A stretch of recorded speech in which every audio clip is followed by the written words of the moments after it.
all the umbrellas will be aligned there. And then I start to put these two diagonal lines, one on top of every single umbrella. Later you will see I will continue this. On this side, I'm going to put all the reflections, the vertical reflections. This is the vertical reflection in the water of the handrail. I go again, every time I start something, now I start back with umbrellas. The umbrella is the most difficult part of this drawing, in my opinion. I always start with a very delicate line. Something that happens very often is that you put a line. This happens also to me, to everyone. You put a line, you don't like very much that line, you don't erase, you put another line a little bit stronger, you don't like the one, you would like to erase, maybe you erase, you put a third line even stronger. After a while, you have destroyed all the drawing. Continue to stay always very delicate, to draw very delicate, on and on and on. You will have all the time to go a little bit stronger with the lines.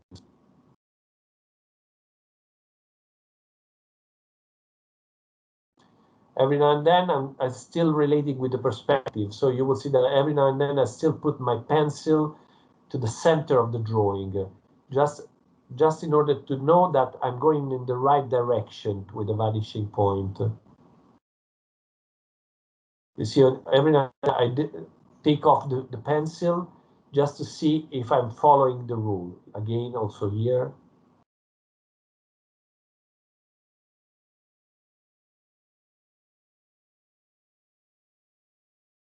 And I tell you one thing about perspective. Perspective has been the rules of perspective have been discovered in the Renaissance. So this means in the early 15th century. So you have to rationalize a moment at this point. It took to the human being,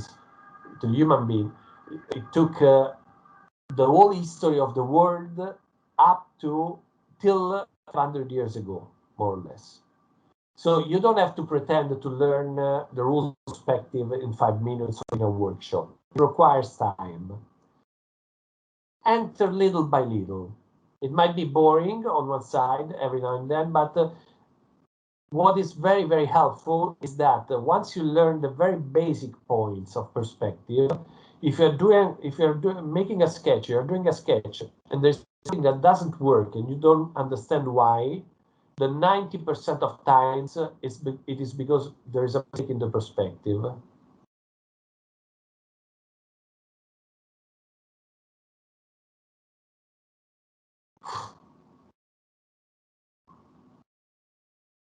Now I'm continuing to work with all the lines on the walls and on the reflections. So you see, we started talking about Milan, we started talking about these topics, which are topics related with the whole world, the expo, the healthy food, and so on. And this is a kind of city environment, very balanced. It has water, it has a very nice kind of environment, architectural environment. It's not by chance that the people like to spend their night here, their evenings here, because it's very friendly, very welcoming. Basically, we are talking about the quality of living. And this is what we would have to ask to our cities, the place where we live.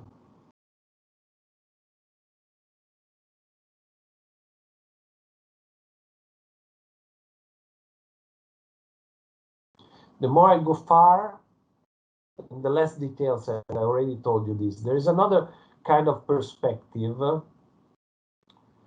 which was theorized, if I'm not wrong, by Leonardo da Vinci in one of his little sketchbooks, which is the perspective created by layers of atmosphere. If you imagine to make a landscape, the very far mountains are almost gray or bluish, because it says that in the beginning you don't have the atmosphere between you and the subject. The farther you go, and the more layers of atmospheres are between you and the target. So all the colors tends to mesh all together to become turned to around a grayish color.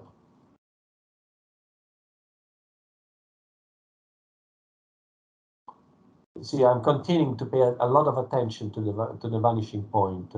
I'm drawing the reflection of this panel of advertising on the left side. And the only way in which you can capture that and let it work from a drawing point of view is if it goes to the same vanishing point.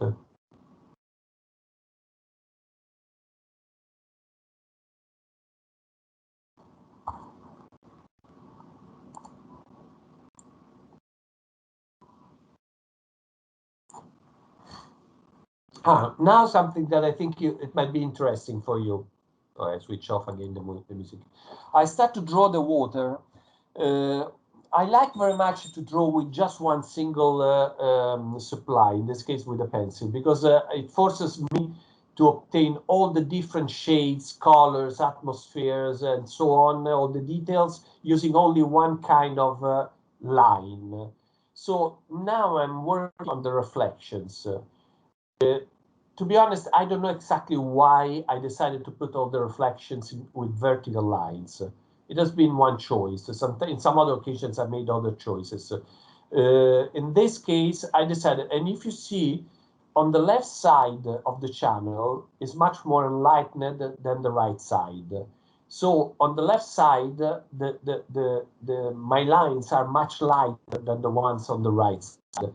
You see, I'm pushing much stronger the pencil in this moment. And you will notice that I'm pushing much stronger close to the boat. Also to obtain other characteristics and another aspect, to improve the contrast between light and dark. The contrast is you use the same words in photography. If you empower a little bit the contrast, the volumes comes out from the picture in a stronger way. So that's why I'm pushing stronger the pencil, leaving much lighter towards all the lights of the reflections on the left side. Sorry, can I quickly ask a question? Of course. So right now my thing on the water kind of looks like a bus, and I have no idea how to save it up. I feel like someone else might also be having the same problem with me, because it's not like a water, but more like a road right now, and I have no idea how to save it. Oh, can I? Sorry, I stopped for a moment. Can I have a look of it? It looks kind of something like this, because I made a bold choice of going with a pen instead of a pencil. Ah, okay, with the pen. So you're going with them. Well, the drawing is very good. It's really very good. I didn't understand what is right, Julia. You don't like it, Julia?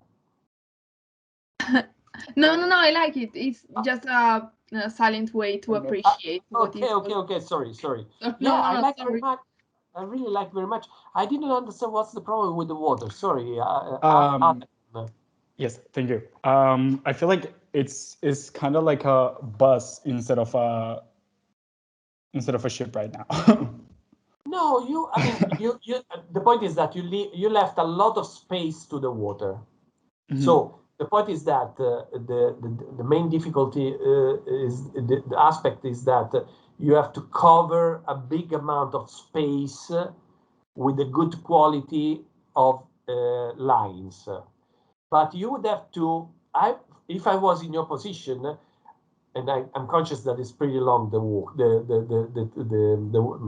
the work. I would use my approach that you can see now in this moment. Maybe I can go back just a moment on the video, and I go back a little bit, just a moment. Okay, no, further on. Okay, I started here to put all the lines. In this case, okay, I start here to put the lines. Now, when you put the lines, it means that it can be very boring. because you have to put a lot of lines. So this is just one of the techniques. This is just literally one of the techniques. And if we have the time, I can also explain you how to do this with a lot of lines, enjoying the act of doing this without getting bored. There are some specific techniques. In this case, I was doing this with this technique, and this is something that I would suggest also to you to do this. But this doesn't mean that this is the only way to approach that, because you could use a completely different technique, just moving the hand in this way, but very carefully, in a very delicate way, in order to cover all the space. But with the same approach that I have, paying attention to the enlightened parts rather than to the darker sides. Yes. Then later, if you want, you could put other details. So for example, just to make an example, all these white parts that you see here, you see these little details here? Yes. Or these points here. So I always bring with me some colors, like for example, these are markers made of acrylic colors, so they are covering the colors. And when I've ended all the water, I might go back there with this technique just to create those little leaves probably on the water. So you can enrich later, but at the beginning you have to create a sort of layer which is a background layer. And with this background layer, I think that in your drawing, I'm conscious that you left a lot of space for the water, so it's quite long, the work, but it could be very, very helpful, this kind of approach. Okay, amazing. Thank you so much. Pleasure. I live, oh, sorry. Just a few seconds, and then I go back to the rest of the video. I wanted to let you notice, in particular here, when I start the lines here, take a look here. The lines are barely viewable, are very, very delicate. I'm not pushing at all, in particular in this part here, because here there are all the lights reflected in the water. So here it's a little bit darker, but take a look what will happen here. Now I'm putting a little bit of windows.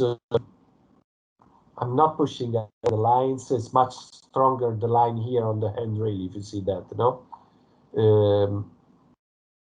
My water is very little, so it's not very challenging to put all these lines. I want to go back just a moment to this here.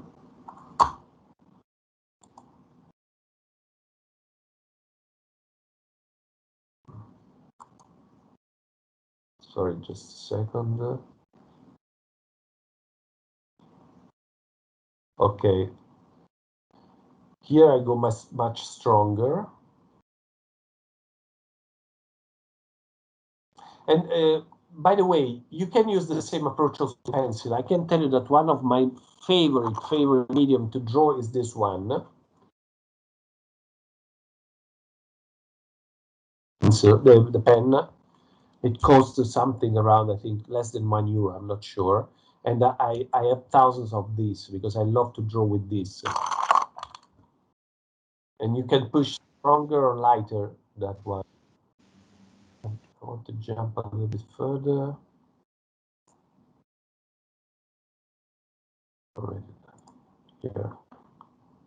Here it is.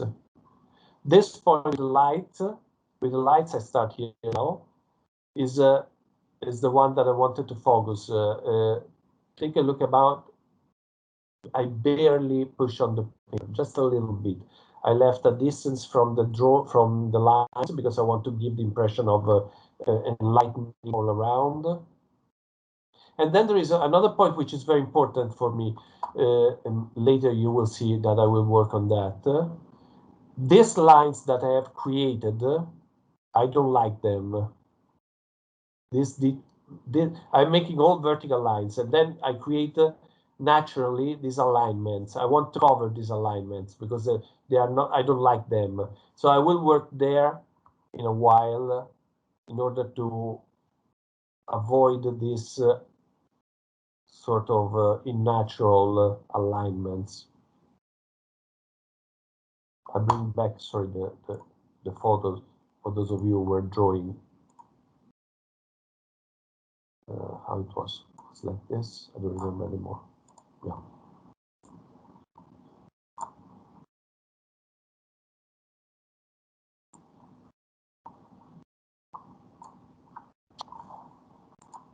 Oh.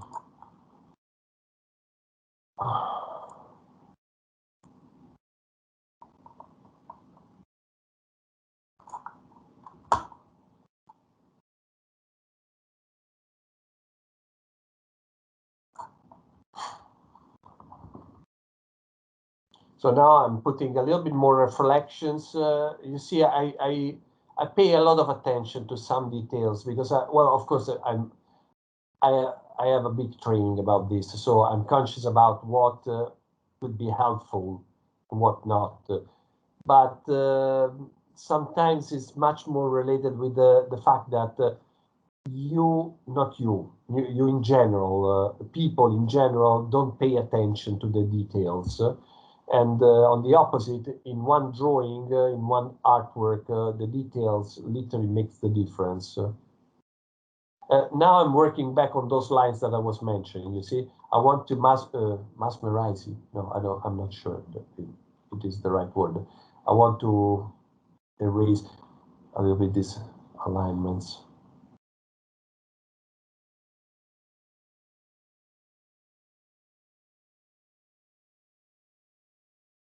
Now, I don't know exactly why I'm jumping from one side or the other side of the drawing. And when I say this, I mean that you don't have to rationalize too much.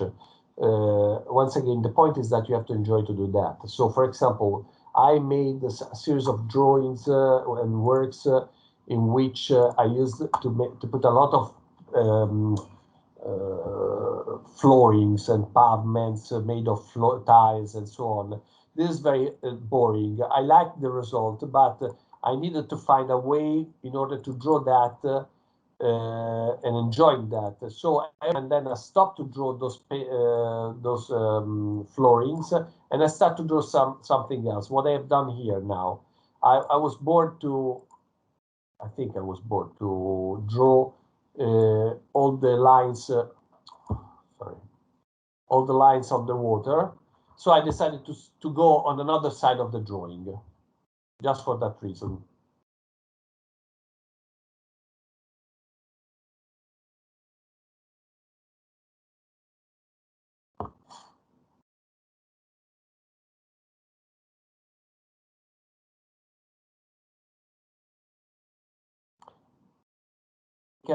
Just a moment, I would like to increase the size of the drawing because I want to let you notice how much I take care about the windows, for example. I put the shutters with all the lines of the shutters and then the frames all around the windows.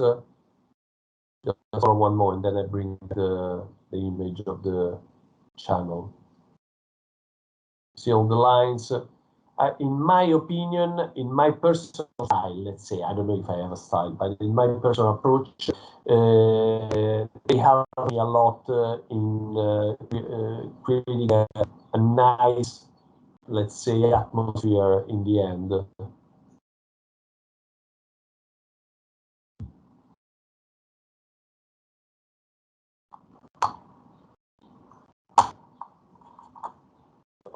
Sorry, I have to. Yeah.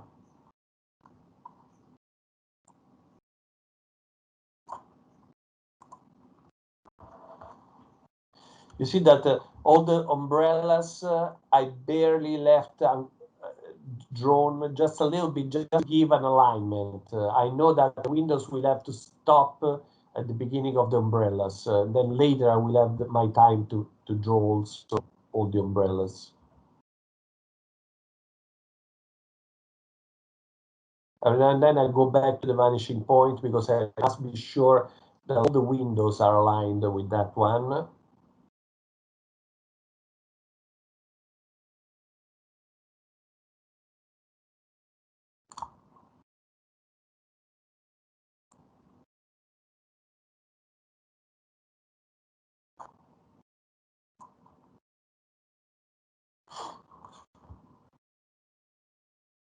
How's it going with your movies?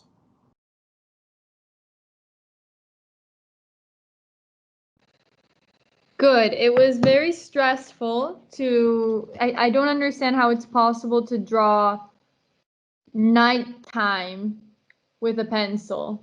And so I used a colored brown pen, and I'll show you my drawing later. Yes, sure, sure, sure. I have to. Now, with a pen, you can draw whatever you want. With a single pen, you can literally draw whatever you want. I can tell you for sure this.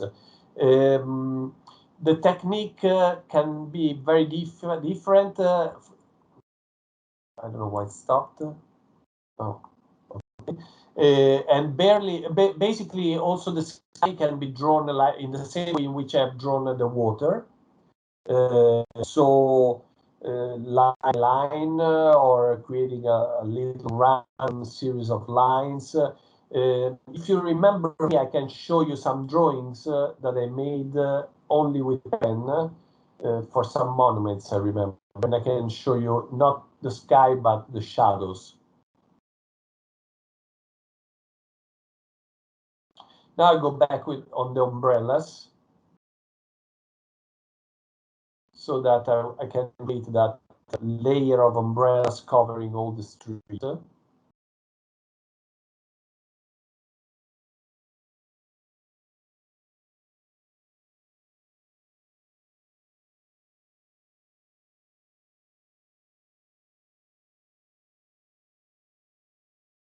I think, Katerina, I was thinking that it could be nice maybe to stop at a certain point and if someone wants to talk about his own or her own drawing, I can give some tips. What do you think?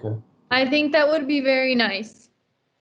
So you tell me when you want to stop, and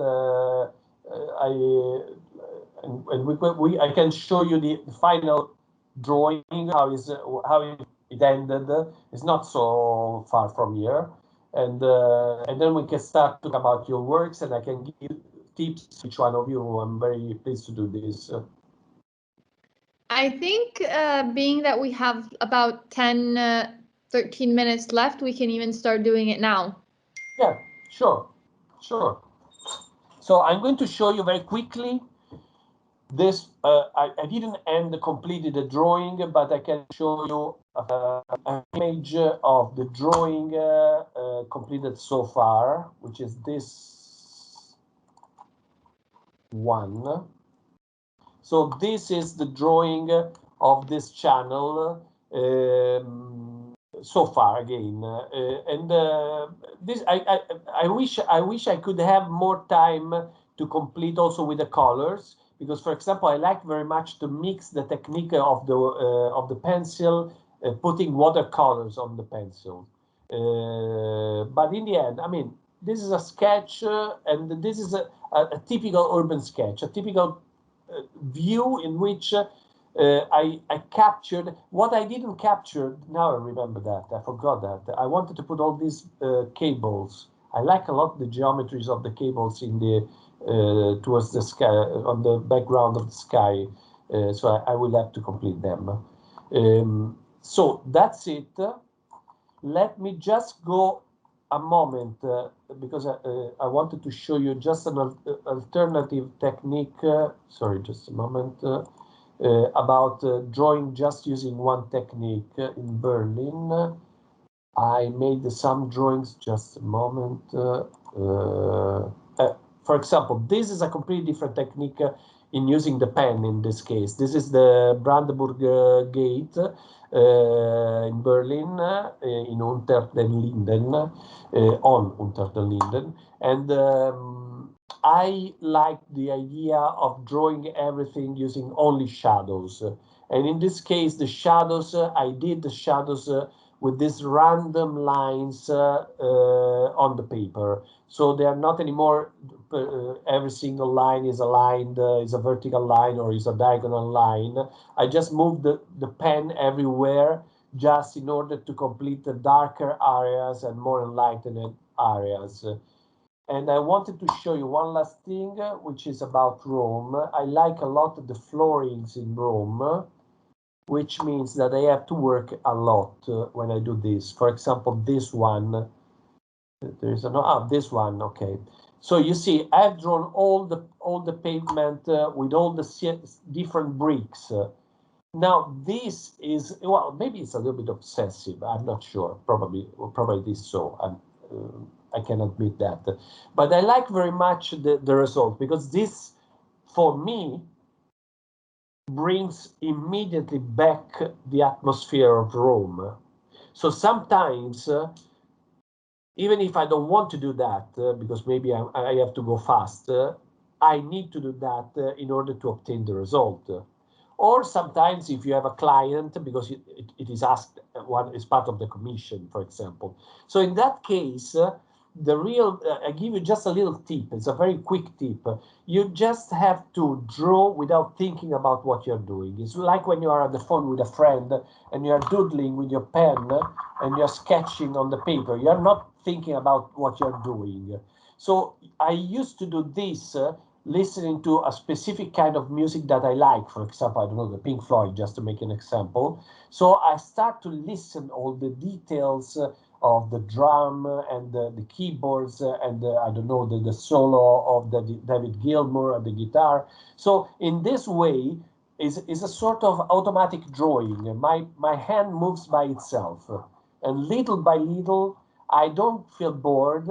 I feel very relaxed, because it's a sort of let me say that it's a sort of almost training yoga or something like that. Little by little, it becomes just, and you obtain the result. And that's the point. At the end, you are very satisfied about the result. So I'm very happy to see all your works, or at least who of you wants to show his or her work. I'm very happy to give some tips. I hope that the cameras works, because in some cases the camera is not very good. So I do hope so. Or if you can post it on, I don't know if in the chat you can post it, a phone photo on the chat. Let's start. What's the first? I'll send you a photo in the chat. Okay. By the way, can we also have the original photo? Maybe you already said that, because I didn't finish mine. So yes. This is a good idea. Brava. I didn't think about this. Where I don't remember where I can put the photo. I don't think there is an access to a chat. I put, Caterina, if I send you the photo, can you send them to all of them this photo? Yes. Okay, I'll send you. Okay, I stop to share the video, and I send you. Hold on, just a moment. I have to write, otherwise I forget it.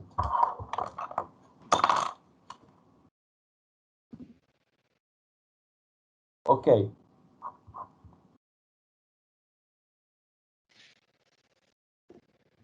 If anybody else wants to show Anyone? in the meantime. Can I please? Yes, sure. Like, I haven't finished this one, and I'm not a big fan of how it turned out, but I want to ask something about. Yes, this is. I see that it works a lot. I mean, the perspective is very well done. Even the roofs of the buildings, and I like very much the water, the effect of the water. Yes, it's definitely is working a lot, this one. Yeah, I think you can be really satisfied about this. No.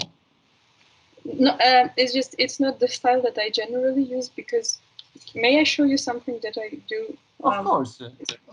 I'm usually doing like very messy drawings, like. Oh, this is Milan, right? Yes.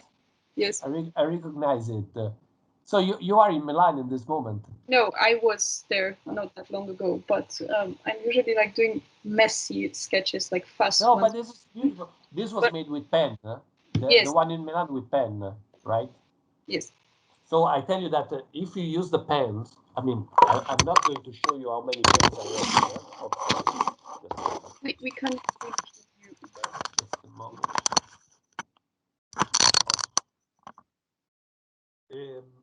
I wanted to show you that there are hundreds of different kind of pens, and every single pen brings a different result in the drawing. So, for example, recently I discovered the silver ones, which are fantastic, but they cost a lot of money. This is a sort of beak I told you. It costs nothing. For me, it's fantastic. This is a micro pen with 0.05 is the diameter of the pen. So each one of them, brava, bravissima. It's the same one, actually. I think it's exactly the same one. It's Stedler. Yeah, no, the previous one. This was the Stedler. Okay, this is not.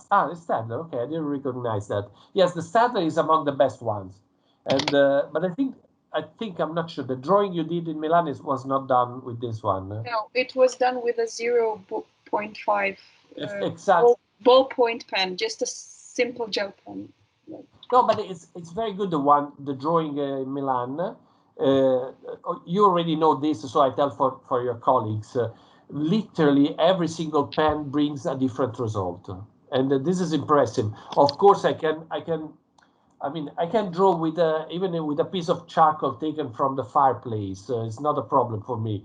But if I have to pay attention to what I'm doing, I'm conscious about the fact that if I draw with a 0.1 is completely different than if I draw with a 0.2, even just how do you say, un decimo di millimetro. One little part of millimeter it's different than 2 parts. Sorry for. So this must be this is very important, because especially for those of you who are starting to draw. Let me say something. It's like if you learn to ski, for example, with a bad pair of skis. Yeah. It becomes even more difficult to learn. So you have to find the right, something like, I don't know, this pencil doesn't cost very much. Is a good technical pencil. It's Caran d'Ache. It doesn't cost very much, but it's very helpful for you to draw. There are some pencils, I don't know, this one is, I don't know why I keep this. It's really rubbish, for example. So in some cases, it's much worse for you to. They're not even helpful. They're unhelpful. That one is good, Anait. Anait, how do you have to spell the name? Anait. Yes. Anait. Where do you come from? Can I ask? I'm from Armenia. From Armenia? Yes. Oh, I have had some students from Armenia, but naturalized American. Okay. Fabio, I'm not sure you can see the chat. Probably not, right? The chat? Yes. No, you can't see the chat, I don't think. I don't know where. Okay. No, I imagine so. All right. I don't know where. Could you show me? Caterina, show me. No, you can't see the chat. But we sent some images in the chat. Now I'm going to show you mine. 1 second, I have to take my background off. Oh, you completed the whole drawing. I like very much that one. I'm quite impatient in life, so. No, I like a lot. And I mean, it works very well. I mean, what color is that one? Is a brownish color. Yes, I found this very interesting pen. It's like a brush pen. It looks like a paintbrush at the end. Yeah. I know that one. Is it Stadler? Maybe, I'm not sure. It's actually a Japanese pen. I do not know how this is in the house. It's made in Japan, ultra fine. I have no idea. Is that Micron? Sorry? Is that Micron? No. No, she says that it is Japanese.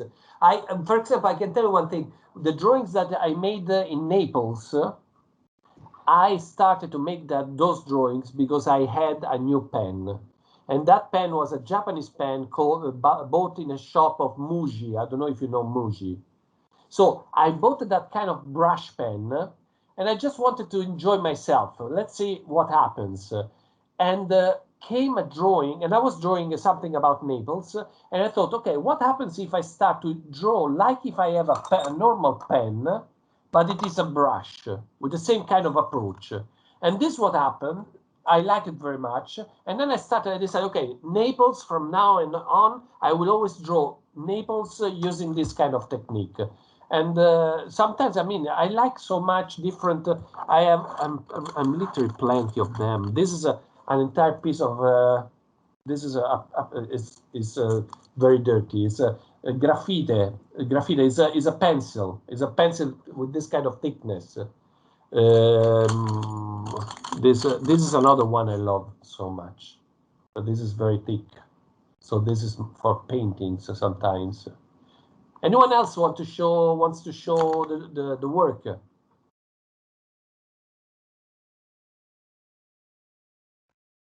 Yeah, what's the problem? You can show whatever you have. I don't know if it's visible though, because it's really delicate and I don't know, maybe the quality is not enough.